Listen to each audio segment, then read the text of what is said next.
Okay, so everyone, thank you for showing up. I appreciate your being here. And as you can see on the slide, today we're going to be talking about plant-based.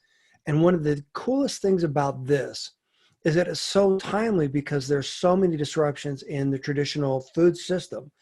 And plant-based has a unique opportunity to help solve a lot of those issues and help a lot of the retailers compete more effectively. And we've got some strategies that we're going to walk you through that are going to help you capitalize not only on these trends, but how do you help make it easier for your shoppers to find your products on store shelves. So again, thank you for being here. So let's get started. So now, without further ado, let me introduce my special guest, Daniel, with Plant-Based Solutions. He was gracious enough not only to help partner with this, to help spread the word and help make these available, but he's got a lot of great insights to provide. So Daniel, can you please take it away? Sure. Thank you, Dan, for inviting me back. I really enjoyed the podcast kind of webinar version we did back, I want to say back in October. And got such great feedback, and you have such a kind of a diehard following because you're really providing such helpful information.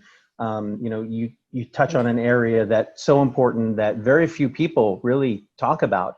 It's an area that was not my focus, which I'll get into in a second, but it's so necessary and needed by brands.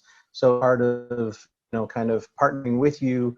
We're going to continue, I think, developing more material, to have on your site, and I'll talk about a little bit about the masterclass piece that I had done. But Plant-Based Solutions has been around for almost 10 years now. Really focused on develop, launch, and scale those three main pieces of a plant-based brand. So, what does that mean? In the next slide, in developing, basically, just to be very clear, we are a mission-driven group that is really focused on growing the plant-based economy, kind of as a whole. And the way to do that is to help brands become successful.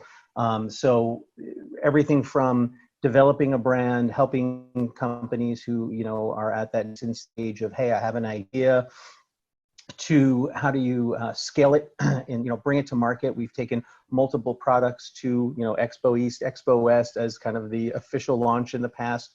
We've done product development work, recipe formulation, and a big part of it is also in finding third-party manufacturers, which is really key for startups who have maybe done their beta test. They've been successful in getting and launched and maybe in a small market, but now they've got interest and now they need to scale. So working with third-party manufacturers, private label, what have you, across the country has been key. The next really piece of that is scaling their business, and that often falls into the capital raise. So you mentioned Expo West being canceled last year, or this past March, and we were set to hold a big event. It's kind of an annual event where we had mission-driven investors paired with brands looking to raise capital. And we were very thankful to turn that into an online, kind of a virtual summit. We had about 48 hours to flip it from the Sheraton at Anaheim to to online. So the master class that you have up here is another piece. You and I have been talking for quite some time, and so helpful in providing a lot of information and access, a lot of learnings. You started on the virtual side, even sooner. But we did see this as an area where we could continue to help brands. This kind of came out of, basically came out of a lot of the mentoring work that David Benzikin, who created Plant-Based Solutions, and myself had been doing for quite some time. So I mentor the Chobani Food Incubator, FedEx. Last year, I was in Berlin for a week teaching at the ProVeg Food Accelerator. But you could only touch so many people in these kind of mentoring sessions. So we figured, let's get this online and reach more people. So we developed, and this was really a beta test, just like a brand launches something and maybe kind of tests it out locally. We did a small group in the fall, and but it was really a lot of learnings, and we really just kind of walked people through the, what does it mean to develop a brand, go to market strategy, a financial model, really understanding what it means to scale, get into retail, what kind of digital marketing strategy, how do you connect to the consumer? And I think we're going to talk and focus on that today, both the consumer and the retail buyer, or your category, buyer in retail. And then moving into a capital raise. And we had some amazing guest speakers. So I'm going to just keep this out there. You can go to the website, which is on there. We're going to continue to offer a discount for people that you're working with. Maybe we could even do more as we get ready to do a new launch. It'll probably happen sometime later this summer. We're working on that now just because so much has changed. There's so much content out there. But I love what you're doing because you're, really making this accessible to, a large group of people. I think we're going to start off by going back to a lot of the interviews and just making those available at no charge, and then, figure out how to move forward. So if you go to the next slide. So just briefly, my whole career has been in food, basically. I started off as a chef, and then ran restaurant groups, kind of moved to the front of the house on the business management side, working for both retail, kind of traditional restaurants, to food service, which was Compass Group, Restaurant Associates, to then when I moved back, that was in Washington, D.C., and I came back to New York City, where I am now, and I worked for Starwood Hotels out of the corporate office, which was amazing, doing kind of concept development work for brands globally. When that ended in 2010, that's when I had an amazing opportunity to run what was a startup of Chloe's Soft Serve Fruit Company, a vegan alternative to frozen yogurt, which had some retail stores. We were trying to figure out what to do with it. What is this concept? Do we franchise it? How do people consume it? Moved it into food service with a frozen pop, and moved that from manufacturing ourselves, delivering to multiple locations, to finding a third-party manufacturer. And I was just in the market yesterday, and was happy to see a whole new product line of oat-based Chloe's Pops. So it's been 10 years and it's still going strong. So after that, I basically, in New York City, there's so many startups. There was a lot of incubator spaces, shared kitchens, and was doing a lot of work with the kind of smaller companies, helping them develop their brands, go to market, and was lucky enough to do some product development work for Unilever. When that work finished, David, who we'd been kind of working together for quite some time, had brought me on board to run plant-based solutions because he had launched Ocean Hugger Foods. And after about a year and a half, he was more focused on that business and some other, kind of investment focused for plant-based. And I took over and acquired plant-based solutions. So we, work with from startups to mid-tier companies, international brands that come to the US in that space. So if we go to the next. And there's just some examples of some of the concept development, product development, brand creation work. If any of you are not familiar with the Nourished group, they used to be the GFAF, gluten-free, allergen-free group. It's a great way to get in front of consumers if you're a gluten-free or allergen-free product. So to rebrand them and kind of relaunch their website with our digital marketing team. Some great deep dives in with Forks Over Knives, which, in the plant-based space is just amazing. They were kind of looking at potentially growing or expanding their product development line of, packaged food. So there's a lot of analysis, market kind of research that we do as well for brands of bringing forward, kind of market strategies. And of course, work closely with the Plant-Based Food Association to help support all plant-based companies any way we can. So you can go to the next. So for today, just some general thoughts, after you and I were talking was really, when selling to consumers, and the retail category buyers, both, a lot of understanding of the market space, consumer as well as the market space. You have to go back and communicate to the buyer.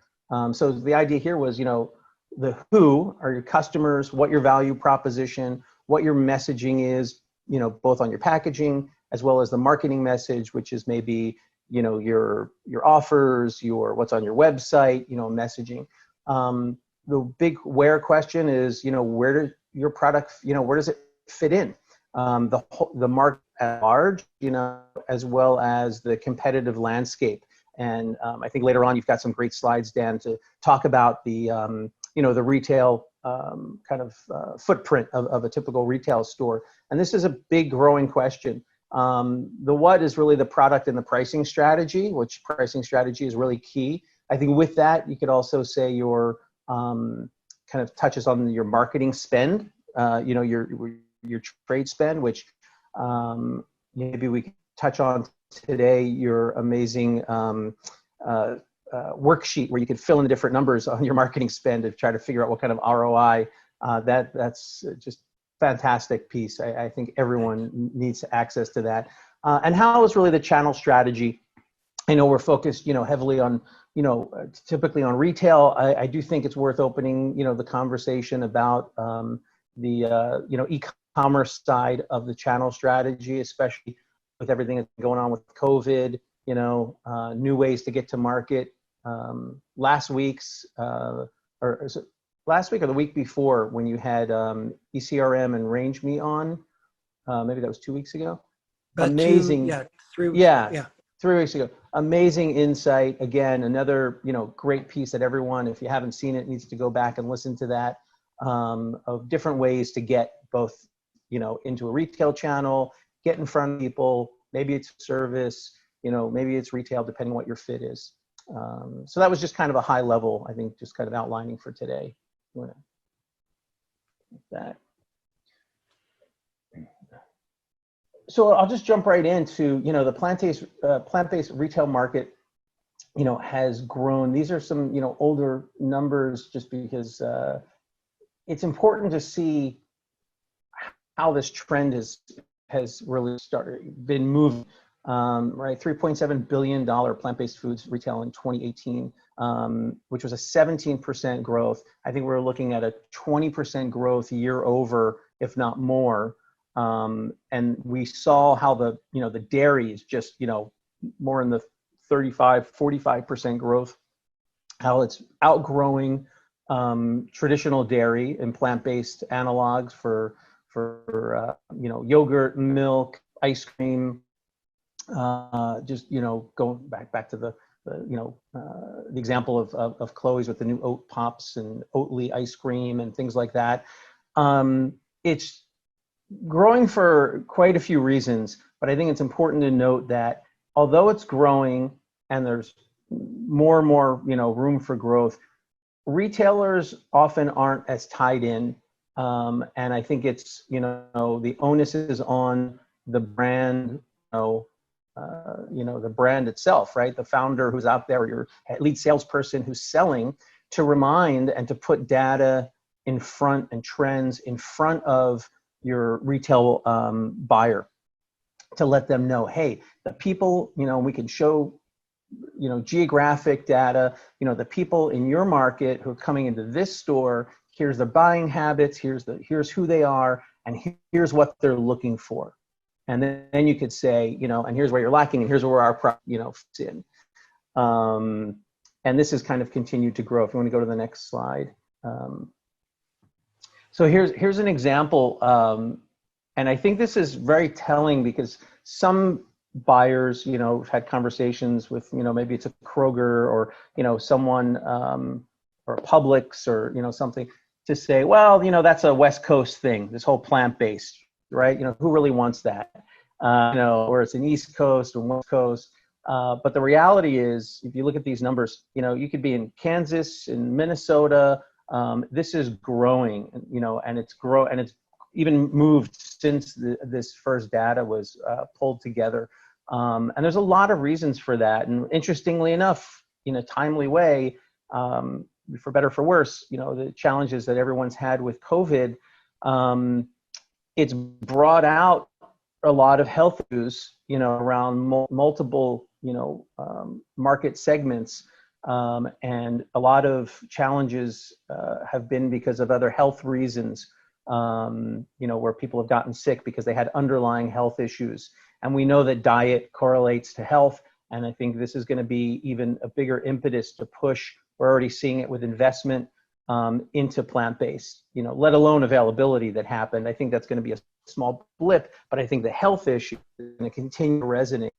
And this is growing across the country. So when you see something where retail is having, you know, a negative, let's say in dairy, and then you get a bump in plant-based, well, this retailer, that's their, you know, that's the money in their pocket, and they need to fill in when their whole dairy section, you know, is dropping off. Well, how are they going to fill this in? And then you're, you know, coming to the rescue with a plant-based alternative. At least in some of these analog bases, it's great to kind of compare and contrast. So I think that was some interesting information that this is really continuing to boom across the country. Doesn't matter where you are. You know, this is retail in the food service. It's the same thing. All right, let's flip to the next, please. Whoa, I broke it. Whoa, you broke the internet. No, Dan I broke the internet. Okay, sorry. That's no. okay. Oh, shoot. Oh, there was a link on the presentation. Okay, my fault. Oh, no. Are we there we go. I always try to there link was my embedded okay. link. Okay.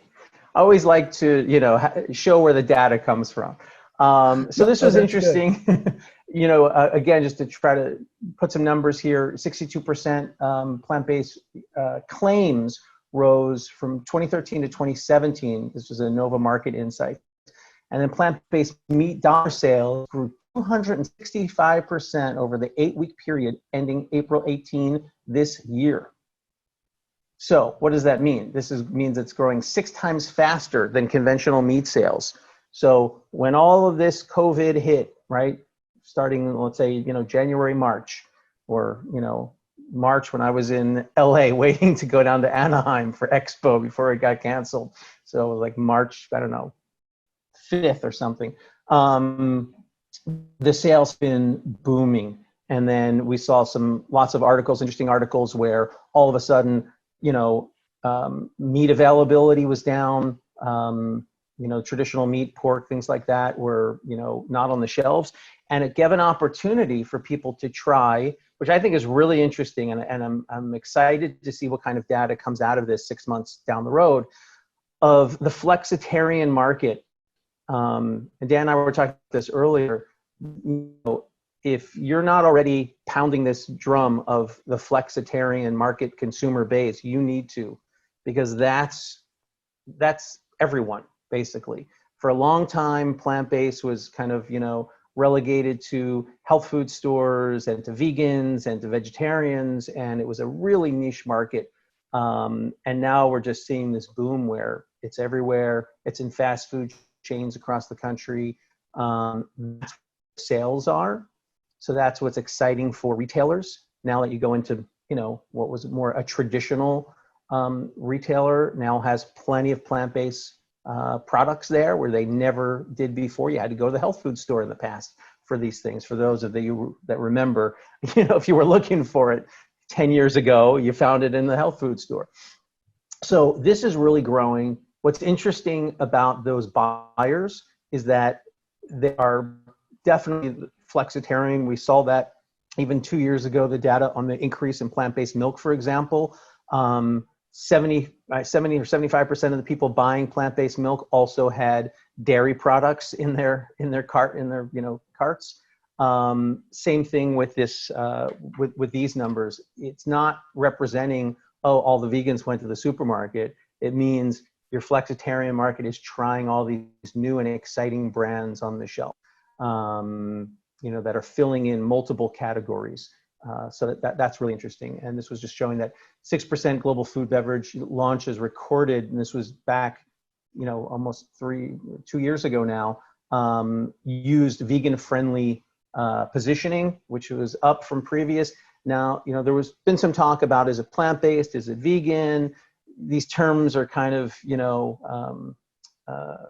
sometimes interchangeable, sometimes not, means things to different people. I think if at the end of the day, you're a great tasting food product, and you have a clean label and you're pushing that this is a plant-based, you're gonna, show great interest from both the buyers and the consumers that are starting to kind of wake up around this.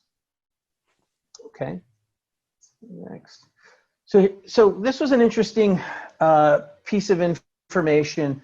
I spoke a couple 2 years back at the IFMA, which is the International Food Manufacturer Association, and they were presenting to food service companies, but there was retailers there, there was people, Nestle and Mondelez and all the big companies were speaking. And this was kind of a wake-up call to the buyers, be it a food service buyer, a retail buyer, saying, what does the population look like? Who's the demographic? And what we're seeing is this idea between the boomers, Gen X, Gen Y, Gen Z, and this idea of where the, ethnic, so you start on the left for the boomers, you're looking at a 28% kind of quote unquote ethnic, and this was just a slide that someone had put together that just showed a disparity between the traditional, Caucasian demographic to Gen Z. It now drops from 72% to 52%, or the ethnic community comes up to 48%. Well, that says a lot. And again, this isn't, just on the, Texas, Arizona borders. This is the country.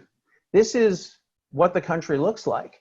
And the question is, when you're going into a retail buyer, you have to connect to, we know who your demographic is, and they may not know who their demographic is. They may think they know because they're a boomer that's been in that job for the last 20 years, and they just know what they know, right? It's what they learned. Oh yeah, maybe there's a couple more asks for a few things here and there, and they put them on the ethnic aisle, like they used to in the past. But now it's really broadening. There's diversification in flavor profile and ingredient decks and what people are looking for. So again, what problem are you solving for the retail buyer you're standing in front of? It's knowing the market, knowing the consumer, knowing what they're looking for, and saying, we've got the solution. I have the answer, because what your target consumer is looking for is this. And then you step in with this kind of data. So if you go to the next couple slides, this shows, it's a little hard to read here, but it's kind of breaks down the population by generation. So we kind of started with the greatest generation all the way on the left to Gen Z, and where this kind of fits in for the population. So I think you got what is this in millions? So you got the 86 all the way on the right. So you can see where your target consumers might be from Gen X, millennial to Gen Z. So everyone kind of understands who their target consumer is, but it's really important to balance this with what was just on that previous slide and understand where the demographics are going, and how does that relate to product development? How does that relate to selling in and solving, problems for the category buyer to say, hey, we have something that we know your community is looking for. So we go to the next slide, please. So here's a couple call outs from that. African Americans are 48% more likely than the average US consumer to incorporate plant-based foods. Asian Americans, 47% more likely. Hispanic, 46% more likely. And Caucasian millennials, 47% more likely than the average US consumer. So a big call out for a reason for this is plant-based has been a staple within Hispanic and Asian communities for forever. It's been a big part of it. But we also know for health reasons, specifically the African American and the Hispanic community are trying to fight and push back obesity, type 2 diabetes, other types of health-related issues that their communities are facing at a much greater percentage than the whole, and they're pushing back as being the strongest plant-based consumers that are in the marketplace. So yes, sometimes we hear about, you know, the Whole Foods, you know, kind of product, and it's very expensive and it's for a certain affluent demographic. Or I can't tell you, Dan, how many companies I talk to where, you know, we're doing development work with them and defining their consumer. So I call it, it's the mirror consumer, right? Because the person who's developing this product usually looks in the mirror and says, oh, I'm the consumer, right? It's, you know, it's the, you know, and it's always like, yeah, it's the yoga mom and it's this, you know, and it's always the same. It's like, that's not the marketplace. You have to also understand who the marketplace is and making sure that products are being developed for them. And the marketplace or the demographics of the country are changing, and it's really important to match that, you know, be it from more diverse, you know, founders to just developing new product lines that are, you know, that are fitting in, you know, what's missing in the marketplace right now. Okay, if you go to the next. So this was kind of touching on the online versus retail by generation. I mean, you can imagine that there's going to be, you know, more in, how should I say this? There's going to be, you know, less people from a much older generation buying e-commerce, but it's important to keep in mind that the marketplace is changing. So yes, you know, we'll talk about trade marketing and how to get in front, but it's really important to understand that there are just swaths of the population that never, and when I mean never, I was shocked, they never walk into a supermarket. It's just like confusing to them. Like, well, why would you go into a supermarket? Now, obviously it's more urban, you know, but, you know, foods get delivered, right? There's all these, you know, things out there from here in New York. There's Fresh Direct, there's, you know, Amazon. So they just don't even walk into a supermarket. So how do you, you know, do the same type of, be it a trade spend or is it a digital marketing spend? How do we, you know, communicate to those? So if you go to the next slide, please. So the retail spend per trip by generation was also interesting. And it could just be, you know, a question of, you know, willing to pay more for premium products, for plant-based products, for clean label products. But millennials can be expected to spend the most money, on average $57 per trip, relative to other generations.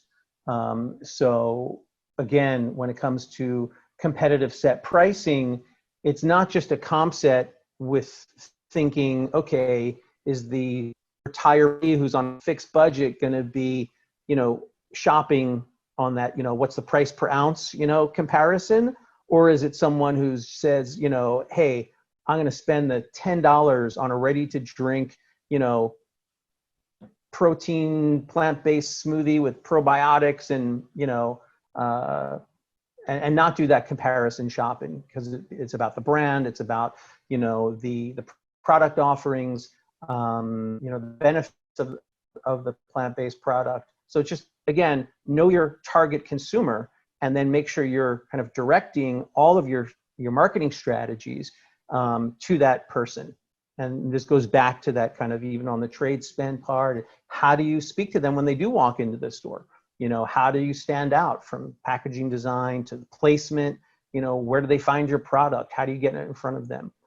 So again, it's not just who they are, but knowing that they're going to spend more money is really important. Okay, go to the next, please.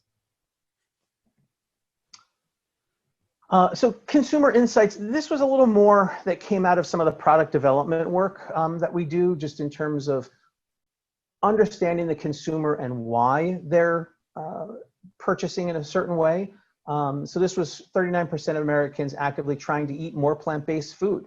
This was a little call out showing the growth in veggie noodles, you know, people really looking for nutrients, health, and just incorporating plant-based. So this kind of speaks to that flexitarian, you know, it's a doctor telling someone, hey, once a week, you know, twice a week, have a meal without meat in it, you know, it'll be better for you. Now personally, I'm vegan, so all my meals work out that way.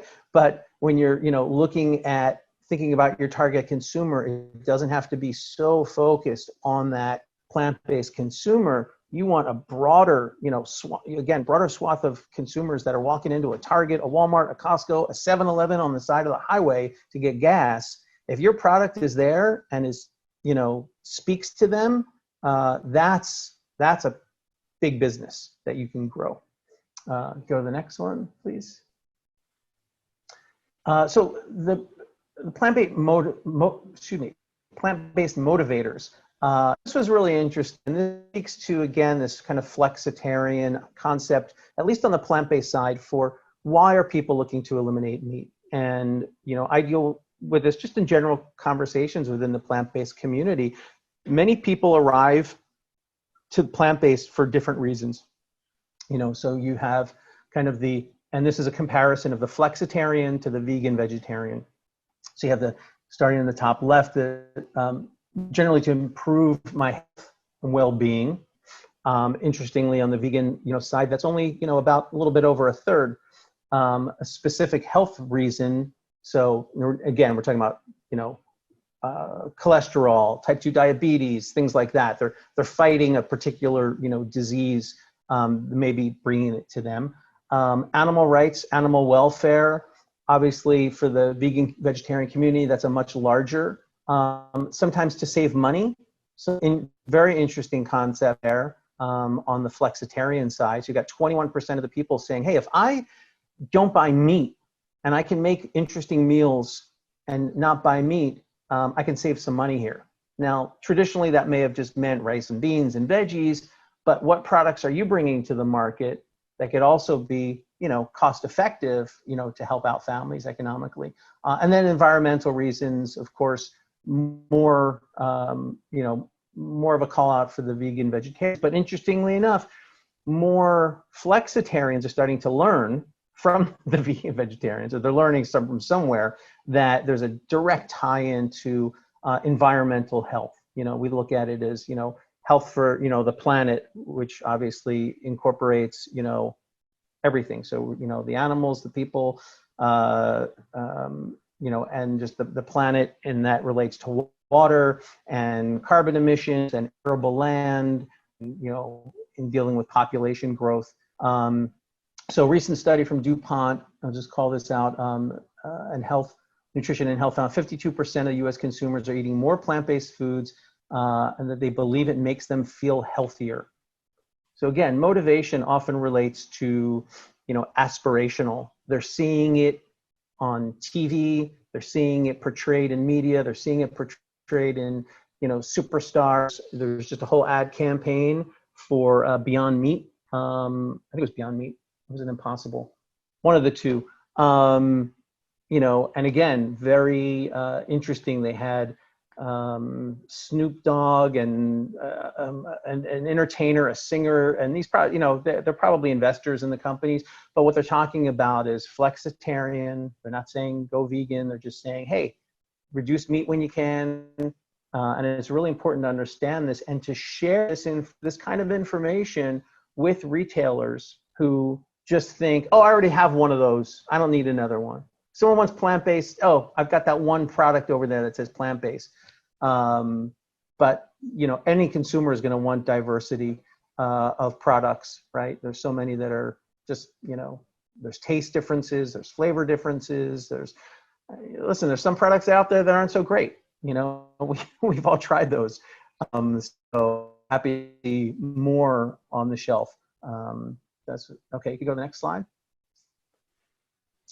69% consumers trying to eat more veggies and more fruit. 22% trying to eat more nutrient-rich species, meaning this is kind of speaks to the biodiversity of plant-based.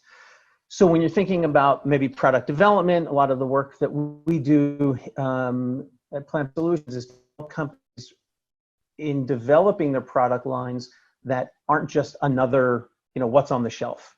If someone comes to me and they've got another soy protein burger, I'm pretty, not so interested in, in helping to develop it because there's so many out there, but if someone's open to saying, how do we, kind of compete with the marketplace? Where's their white space? Say, oh, okay, now let's talk. There's pulses, there's, chickpea protein, there's lentils, there's oat, there's mung bean, there's so many interesting ingredients out there that if you come to market with something unique that stands out, that's very interesting. So people are looking for that. And there's starting to, be a little pushback in some areas of health and nutrition around some of the heavily processed plant-based products that are on the marketplace. Okay. So this really just speaks to, I think this was the last slide in that group of plant-based proteins in the US, of where we were seeing, this idea of what plant-based proteins do you eat? So you've got rice, potato, wheat, pea, soy. I think this was just a questionnaire that went out there. And how much do you agree or disagree with the following? And this is the following statement. And I don't know if you could read it, but it says, I need more protein in my diet. So interestingly, there was a high group of let's see, this was, sorry, the bottom here is the age grouping. So 18 to 34, saying that they felt like they need more protein in my diet. This, I'll just leave open, as I think it's up to us in the plant-based community to kind of counter some of what's been for a long time just a marketing tool of the meat and dairy companies, saying that you need so much protein, and the health community is saying, health fitness, saying you need so much protein. I'll never forget David Benzikin when he was talking about Ocean Hugger Foods, and someone had asked the question about, his plant-based tuna alternative, and said, well, how much protein is in it? And he had the best answer of just, about how there's protein in plants, and at the same time, unless you're dealing with malnutrition, which does exist in the US, but on a much smaller case than the rest of the world, there's very few people that you meet that are really deficient in protein. And there's not a need for this let's try to shove more protein in product development because it has to match what's in meat or what's in dairy exactly. And I think that's going to be kind of an educational piece. It might take some time, but I think, the health nutrition, there's this idea of what people think they need, and then there's the reality of how much protein are they really getting, and what's required. So I'll leave that to your own interest, or something to look deeper if someone finds that interesting. Okay. And feel free to jump in. Okay, thanks. Well, first of all, thanks for the great information, such great insights. And this is so relevant to what we're talking about. And let me kind of frame it this way. So let me take what Daniel was talking about, and let's take it to the next level and beyond. The shopper journeys change. Our opportunity is to help educate the retailer about the products that they're selling, about how to help educate the retailer about the consumer that buys these products, your products. And so think about, from the consumer journey standpoint, how do we help the retailer? We need to think about the fact that the retailer wants to remain relevant. Relevant meaning against all their competitive threats in the markets, et cetera. Retailers want three things: a reasonable profit in the category, they want more traffic in their store, and they want a competitive advantage in their market. And if you can help educate the retailer about how your customer achieves those three objectives, this is what retailers really want. So the first thing you need to know, and I'll kind of go through these a little bit quickly, is you need to really understand who your retail partner is. You never want to assume anything. You want to get to know your retail partner and really get to understand what are their goals, what are their objectives. And then how does as Daniel was saying, how does your offering fit into that? How does it support that? If that particular retailer is trying to capture more of the flexitarian consumers, or the consumers that are curious about this, how do you make it easier for those consumers to shop in that retail store? And so when you're thinking about how do you communicate with the retailer, always be thinking about, like Daniel said, What is the problem that you're going to help solve for them that is the same problem that they're trying to solve for their customers? And so we talked a little bit about this before I threw it in here. And what I wanted to do is I wanted just to illustrate why this matters. Years ago, David Benzicoin came to me and he wanted me to do an analysis on what was going on in the plant-based area. Unfortunately, none of the databases accurately reflect the way the consumers shop, especially in plant-based. And so I chose organic for this, but it paints a good picture. And what I can share with you is that when you start looking at these trends, if you look at plant-based, they're even more dramatic. So one of the things that Daniel was talking about is how do we communicate the value of this? And the point here is that, as you're going to see in a second, these are the trends that are driving every category across every shelf. So let me skip to the meat of this, no pun intended. And so total U.S. dairy sales are up 1.5%. Total organic dairy is up 12.1%. Organic dairy represented 9.8% of a $75 billion pie. That's a lot of pie. That's a lot of category. Total U.S. dairy sales were without organic. If you remove that, means total organic sales were only up, dairy organic was only at 0.5%. What that means is that dairy, that small sliver of the pie, is responsible for all the sustainable growth across all the categories, especially in dairy. This, again, is even more true when you get to plant-based. So when you're talking about trying to understand these trends like Daniel was talking about, this is where this begins. And I'm actually the one who helped develop the database, the strategies for the database that the Plant-Based Food Association uses. And the reason that matters is because the databases don't accurately reflect the way that your customer, your unique customer, shops and buys products. This is something I talk a lot about. We'll get into that more in the podcast, courses, etc. But the point is, if you really want to understand what are the underlying trends that are driving sales, if you want to help your retail partner, this is where you start. So why does this matter? Customers are not clones. So we don't buy things because we're just like everyone else. And Daniel talked a little bit about knowing your customer. So have you ever gotten a great deal on something you didn't like? We all have. Well, committed natural shoppers, committed plant-based shoppers do not settle. They want what they want. And the idea behind this is that if you're selling a product that might be a little bit more expensive at shelf, well, that's probably cheaper in the long run when you think about the fact that you eat less of it, that it does more to give your body the nutrients that it needs. So as Daniel was talking about, it's not dollars times, comparing dollars and dollars to two different items. What we want to do is we want to compare the dollars to the value that the customer is getting. And this is why this matters. And this begins with understanding your consumers, Daniel was talking about. So mainstream solution providers, et cetera, tend to commoditize customers. In other words, all females are the same, et cetera. And when I started in this industry, this is how we looked at the world. This is how big brands look at the world. And unfortunately, this is how a lot of retailers look at the world. By the way, quick note, we got a couple questions coming in. We'll answer those at the end. And I forgot to mention that because of the bandwidth issues on Zoom, sometimes the slides are a little bit fuzzy, but we're going to make this available for you so you can go back and study it and look at it more on your own. So anyhow, how well do you know your customer? What I'm suggesting is you need to really get to know your customer on an intimate basis, same as you would a good friend. So this is exactly why I built my free turnkey sales story strategies course. The idea behind this is that if you had an opportunity to have a one-on-one conversation with each one of your customers, you would get to understand better what they need, what they want, how they buy their product, how they evangelize your product at shelf when they get home, etc.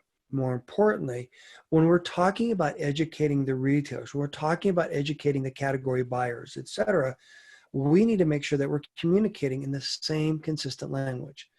The Achilles heel of big brands is that when they talk about their product, they each have their own different spin on all the different sales reps, etc. We need to be in lockstep with the same passion as enthusiasm as everyone on the selling team and everyone within. Okay, sorry, we'll get to that. Sorry, I looked at one of the comments. Deborah, we'll answer your question in just a second. Thank you. Anyhow, so this is what we want to be paying attention to. What does your consumer really look like, and how do they buy products? How do they shop? So Daniel was talking about educating the consumer. Let's make it easier for them to buy. Well, a couple quick concepts: integrated versus segregated. This is the way that, unfortunately, a lot of retailers merchandise their store. So which is better? Well, the answer to that question is the one that puts the customer first. If we can put the customer first and we can help the customer understand the benefit of products that offer, plant-based products, et cetera, by putting next to their mainstream counterparts, this is going to help that retailer grow sales, et cetera. So a lot of retailers, unfortunately, they have the two sections right next to each other.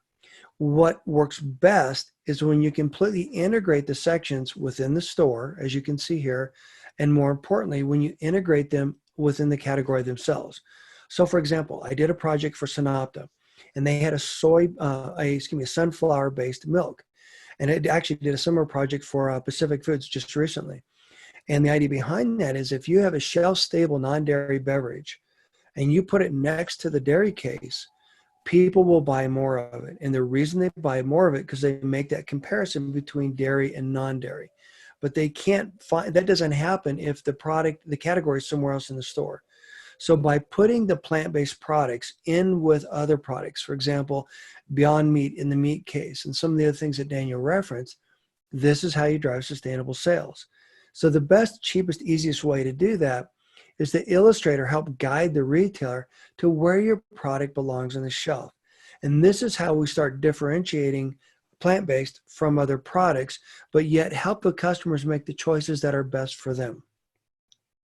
And this is just an example, something that I highly recommend that brands do when they're trying to illustrate how do they help the retailer understand where their product needs to be merchandised. Well, one of the challenges that every brand has is in retail execution. And I wanted to throw this slide in there because what gets measured gets done. And so as Daniel was talking about, how do you work with the retailer? How do you coach them? How do you educate them, et cetera? How do you work with the consumer? Using a scorecard is the best way to help make sure that everyone's executing properly so that customers can easily find and buy your products. Another key takeaway, and this is a pro tip, think about the market basket. Daniel alluded to this a little bit ago. Retail today is focused primarily on squeezing margin out of one single item. That's a huge mistake.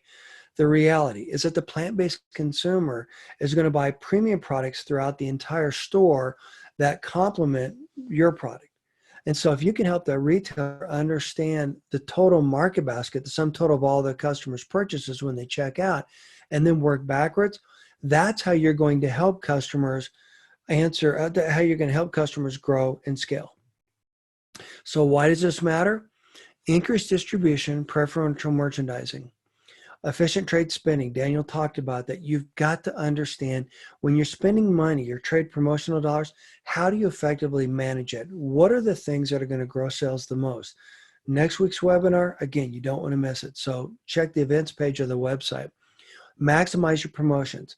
Category leadership. A category leader is any brand willing and able to step up and help educate their retail partner or help support their retail partner to guide in sustainable sales. Daniel talked about this a lot. Could not agree with him more. Higher sales and profits. And then shopper loyalty. Shopper loyalty is not something that is embossed on a card. It's helping the retailer give their customers what they want, helping their customers have a reason to come back in a time and time again. And with that, we're going to answer questions, and we can stay past the hour. And so a couple of the questions. First of all, let me answer this. Daniel, if you could please put in your website again. There was an error in the website. So if you could please put that in so that people can find it again in case I messed up. I just copied it off the domain. No problem. So I'll fill that in. Thank you. And so, again, thank you to everyone that's partnering with us on this. Again, Plant-Based Solutions. Daniel, thank you for being here. ECRM, RangeMe, Social Nature, Whole Foods Magazine, Supermarket Guru, C-Suite Radio, C-Suite Network, and Big Orange. And we'd welcome other groups to come in and be a part of this if you have any recommendations or suggestions. First question I got from Janice, will there be a replay? Yes, we will make this available for you. Let me get it processed. And I'm actually going to put it into my school And just because that's just one, video hosting site, and that way you can get access to it. And we will put additional content in there that you can get access to. For example, Daniel's talking about his masterclass. So we'll put insights about that or keep that up to date so that you'll be able to see, get some more information about how to leverage these strategies today and beyond.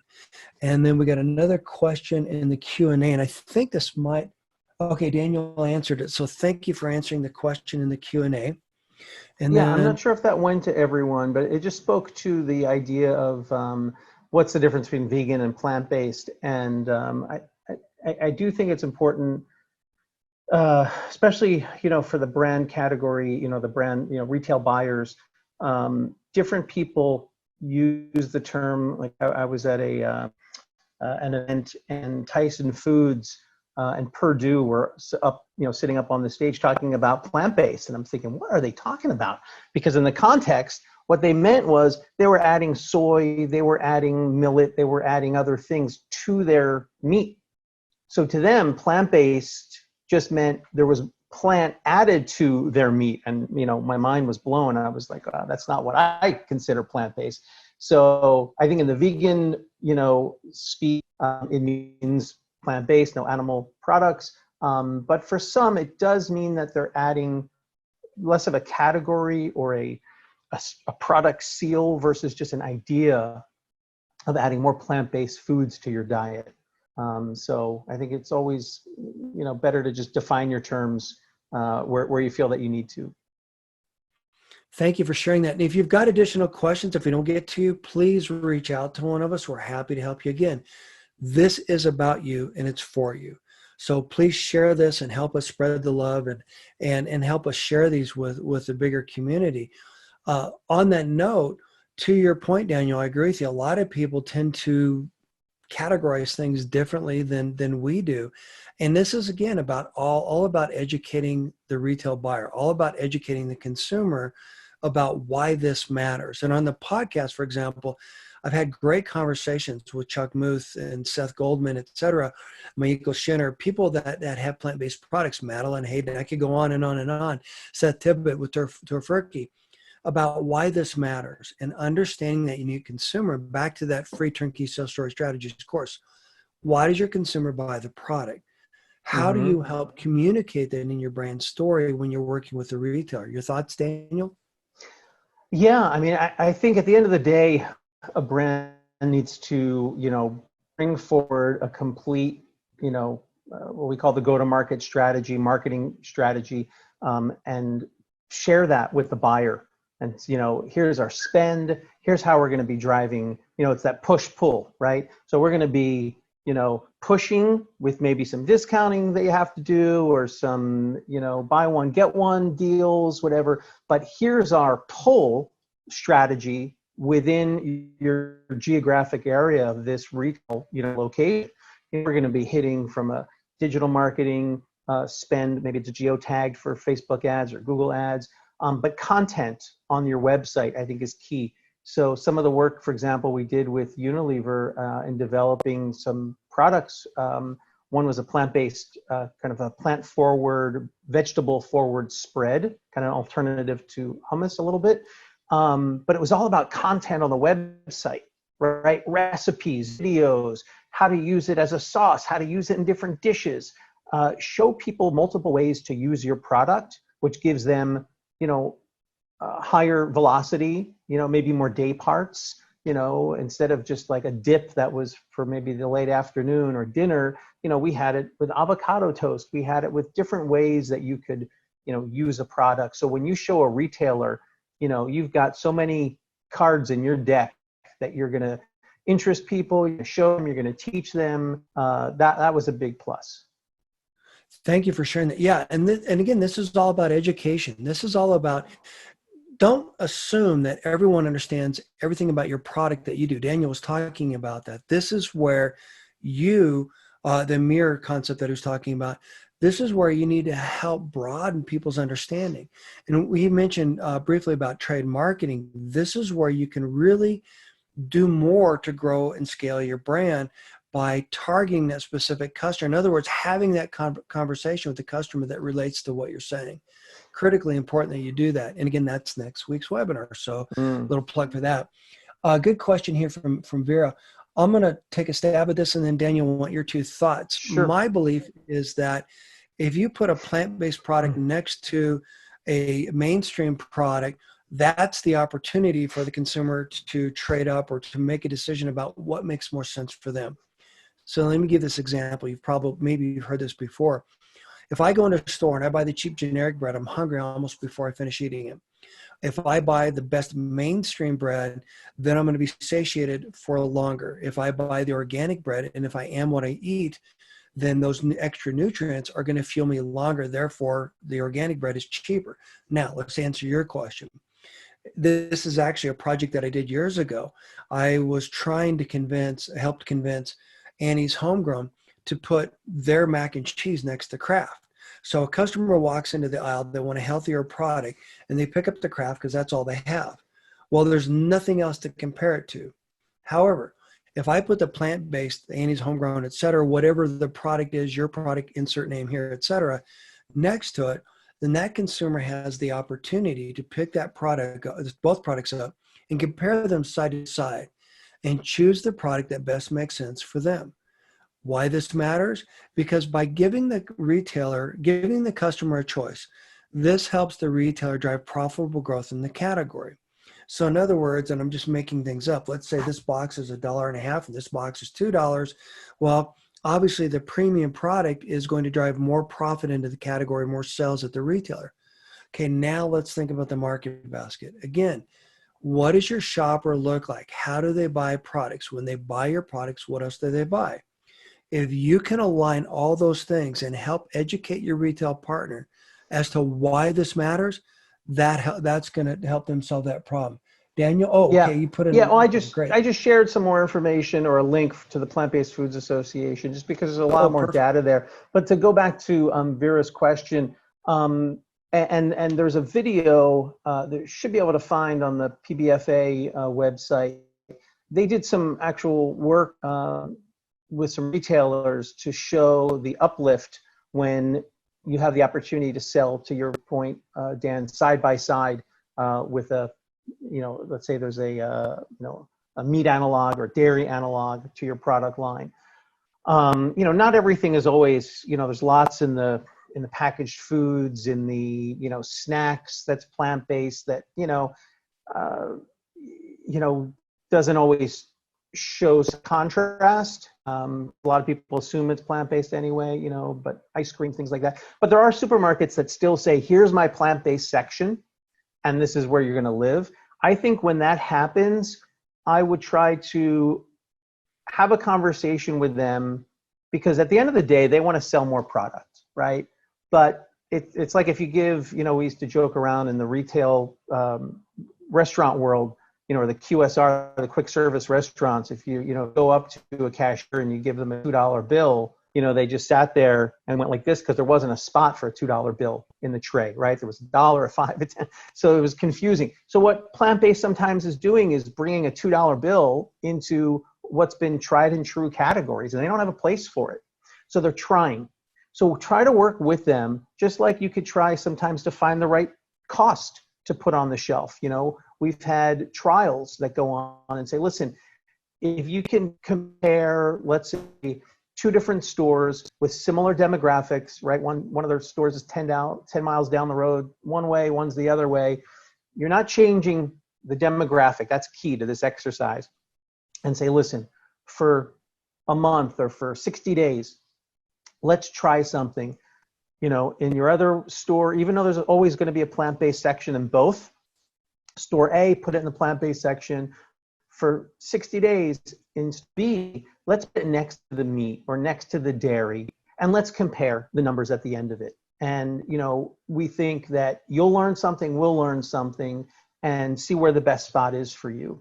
It might be a way to kind of nudge them into what Dan said, I think what we know is that's where the flexitarian demographic is looking, right? They're not looking for that whole plant-based section. That's a smaller market looking there.